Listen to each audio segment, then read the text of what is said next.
So we'll come to that part, what people can do in their daily lives to affect this. So my Mm-hmm. question is kind of philosophical one. Uh, Okay.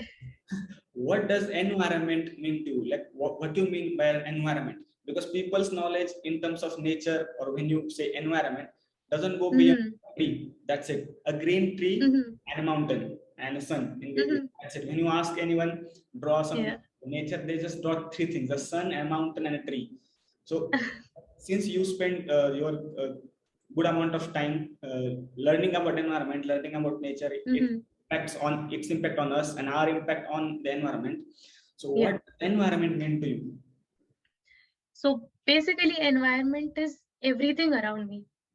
So that includes not just the nature, so that includes the trees around me, that includes the water, the animals, whatever natural aspects we have. It also includes the people around me. It includes all the man-made structures that we have created around us.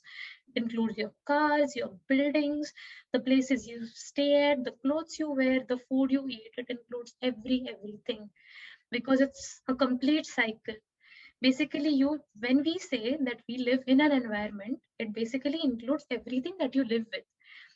We are not jungle people that when we think about environment, that we only think about trees, because trees are not the only thing we are dependent on. We are dependent on water, we are dependent on the food that we grow, we are dependent on other people, we are dependent on the structures that we have created for ourselves. We have built houses for ourselves, we have created cars, we have created technology, we have mobile phones, computers. If all of these things have become an essential part of our life, and they all are inclusive of your own environment.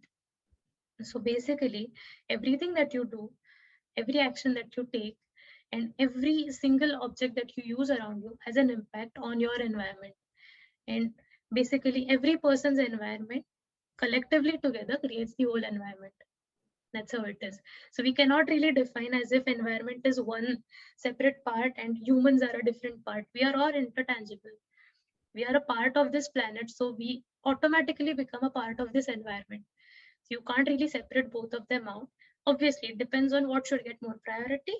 But again, that's for further discussion. So we'll talk more about that. But that's how it works. Basically, you are a part of the environment. You need to decide what you should give more priority to and what you should do to make sure that your survival, not just basically, it does not really restrict it to survival, but you live a good life nicely, flourish enough, and that you get everything that you need.